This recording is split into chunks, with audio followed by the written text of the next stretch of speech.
Hello, leader. How are you? I'm Undrai Fizer, and welcome to this Thursday version of Profoundly Speaking. I pray that you're having a wonderful time. Leader, leader, leader. Take the time.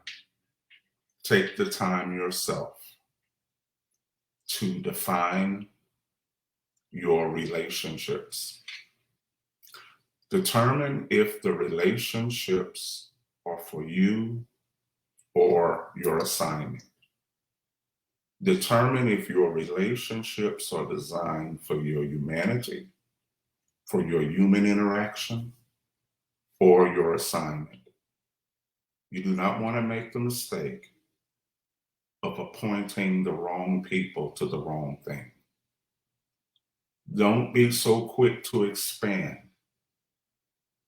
and appoint in assignments individuals that are not necessary for that assignment. Lay hands suddenly on no one. Determine your life to the point you know that this is my off-record friend and this is my assignment partner. Because I have friends that are not a part of my assignment. They're a part of my conversation. Determine who's a part of your conversation and who's a part of your assignment. That's major. If you don't do that, you're going to find yourself in trouble. Because in leadership and in business, a leader's competitor is someone they've trained. A leader's adversary or the competitor to any business is once a co-worker that they trained. Determine who's going to be close to you, because everyone who's close to you is being trained by you. And when they're being trained by you, they learn your skills and your habits and your nuances and your emotions. They know more about you than you know about them. So don't just judge the potential of a person. Don't just look at what they can be. Look at the behavior that you're dealing with. Now, I'm going to tell you something, business leader and ministry leader and personal leader. Jesus picked people. He watched them and he knew their potential. And he said, you are fishermen, but I'm going to make you fishers of men. Every fisher doesn't become a man. You understand? And so Jesus picked 70 people, and 58 of them abandoned him after a challenging statement. So determine who's your friends and who's on your assignment. And leader, don't be so quick to appoint that you don't look at the behavior, because it's our fault. We train our own consequences and repercussions. Every leader creates their adversary, because every adversary comes from the circle. Any stranger from the outside is nothing. But if you want your kryptonite, every leader trains destruction or their issues from within. You understand? So be careful. I can't stop it, and you can't be protected from it. It's going to happen. So you have to not be so quick. Listen to people who failed at that area. Listen to people who comprehend that area. Listen to them. I'm going to explain something. I have a class at 6 o'clock. When you are pregnant, as soon as you conceive, unless you're prophetically comprehensive of the sex of that child, you don't know what you're having. A pregnant woman, when she conceives, does not know the sex or the health of that child. All she knows is her body conforms to that seed. Her diet changes, her emotions changes, her feelings change, the balance change, because her life has been conformed to the spirit of a seed in her. She doesn't know what it is, if it's going to be healthy, if it's twins, she doesn't know.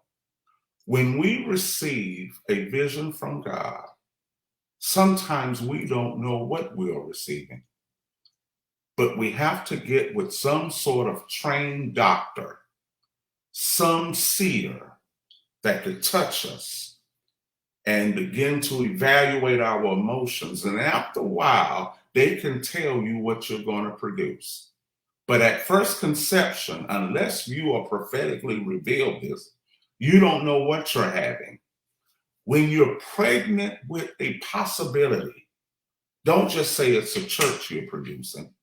Don't just say it's a ministry. You don't know what it is yet unless it's been revealed. You may be pregnant with new opportunity. You may be conceiving a new shift or a new perspective. But before you declare what it is, get a doctor, get a trained seer that can touch you and listen to you and kind of give you supernatural prenatal kingdom care until you identify the purpose, the nature, and what you are carrying. If you understand what I'm saying, raise your hand. See, when you're in conception mode, don't appoint too many people. When you're in conception mode, before you know what's being birthed, don't just say everybody's the godfather and the godmother. Don't just say this is my brother and this is my sister. See, it's like that in our community. We could like somebody, we could have good laughs and they're a stranger, and we can say this is my play cousin. Look, in the realm of the spirit, don't always claim play brothers and play cousins. People have to earn the right to be a close friend.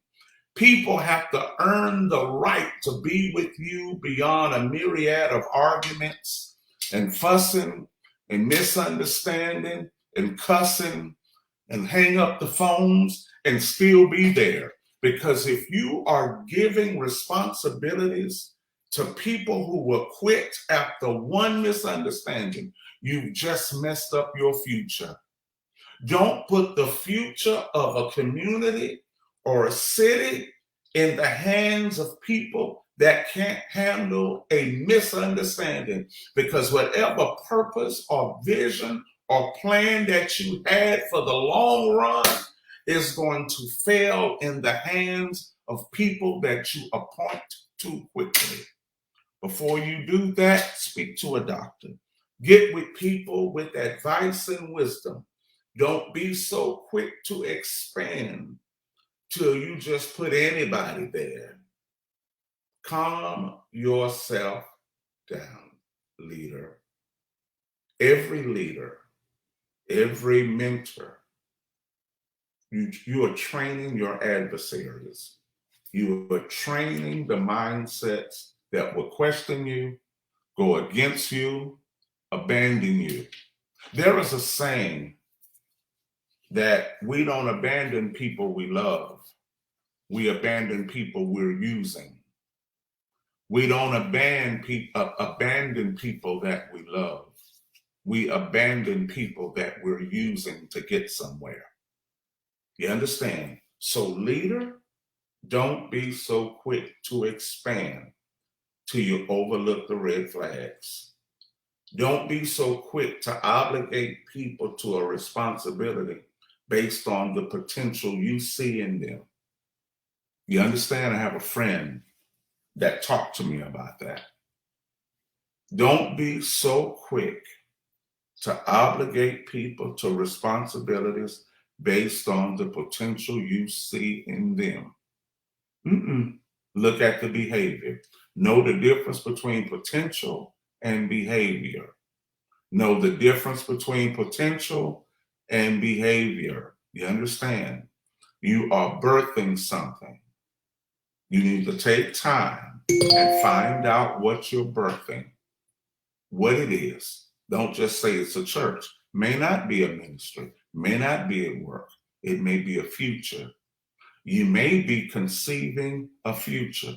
Whatever seed you're pregnant with is going to configure you to the nature of the seed. Listen, whatever seed you are pregnant with is going to configure you to what the seed is. If you have a pastoral seed, it will bring out a pastor power through you. If it's an apostolic or prophetic seed, it's going to bring that nature out, and you're going to carry that glow before you carry the function. But in your time of pregnancy, please do not appoint everybody to it. Take your time. You're not in a hurry to expand all over the world. Figure yourself out first. Figure out who you are. You don't know who you are yet. You know your anointing and gifting, but you don't know who you are yet. Get in a few fights with some people. Get into some arguments and see if the relationships last for years. Who are you arguing with and cussing out and misunderstanding and saying, you know what, I can't stand you. And 12 years later, y'all still together. Sometimes you got to look at that. You got to look at that. And not just together, but advancing. Because every spiritual relationship is not going to end up in prayer. You're going to get angry. Can you trust people enough to get mad at them and still have something to return to?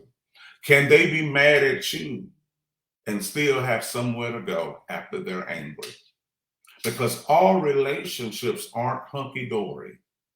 Leader, don't be so quick and so fast to expand. You may be training up your adversary. You may be training or discipling your Judas. Jesus did it for 3 years. Jesus taught his betrayer for 3 years. To the point the betrayer knew every habit of Jesus. The betrayer knew Jesus' time to pray. The betrayer knew Jesus' habits and nuances and emotions. He could say, don't go right now because he's not there. You are training the people who will try to destroy you or hinder you. Most of you are training your devils right now. The devil isn't in hell. The devil may be sitting at the table with you. Every devil is not in hell. Some devils are in your house. Every devil is not in hell. Some devils or slanderers are working with you. And they know what gets you because they know that you love so much that you're going to share everything on your plate. Be careful with whom you share everything from your plate. You may be strengthening your adversary. You may be teaching your fight. You may be training your next fight. Don't give everything away. And don't mistrust everybody either. Because even though you're training your adversary, God will let you do it because he got another dimension for you. Because when that adversary falls off at that level, you're going to quickly rise to another one that they can't get to. So they got your leftovers. You're training your betrayers to live off of your leftover food while you've ascended to something greater. But hey, don't take my word for it. Keep living. There are some things you won't know about until you get there. There are some things you won't know until you get there. There are some disappointments that are assigned to you that God is not going to protect you from. There are some disappointments. It's an appointment called dis. Write that down. There is an appointment called dis, D-I-S. There is an appointment that's going to dis you, but it's not dissing you, it's propelling you higher.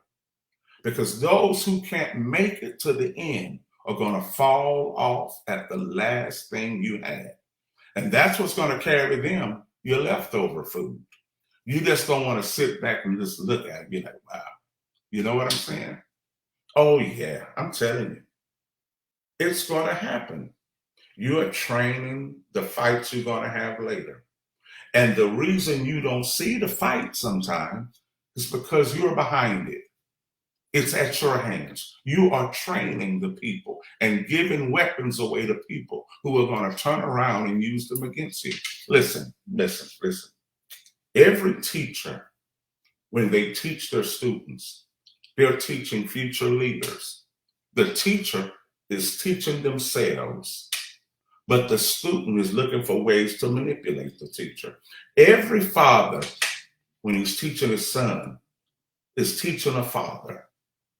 But the son is looking at beating their father. The son isn't looking at becoming a father. They're looking at outsmarting their father. See, the teacher is in a true place and the student is in a true place. But each one wants something different. The teacher is training a leader, whereas the student is trying to manipulate the teacher. The father is training a father, but the son is trying to manipulate his dad to have his way. The son won't really know the lesson until life bites him in the backside and the front side. And when life bites your sons in the backside and the front side, then they're going to call, I know what you was talking about, but you was trying to protect them from getting bit in the back and the front. You understand what I'm saying? Yeah.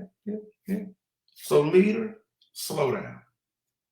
Don't appoint everybody too fast. Wait and see if you got a friend. Wait and see if people can let you correct them. See if people can overcome misunderstandings and offense, because offenses are going to come. Look, if you got that Fizer and the Global app, go and check out the blog called Offense Proof in the blog on the Fizer in the Global app. Check it out. Offenses are going to come. We're going to fight. But see who remains with you after every fight. And when you see who remained the longest and still love you genuinely, they're the ones that's going to reap the blessing for being with you and you being with them. Because if you're going to be in somebody's life, you might as well help them win and stop being a liability. Be a winner. Be a team player. If you're going to be in somebody's life, help them win. I'm Undrai Fizer. Peace.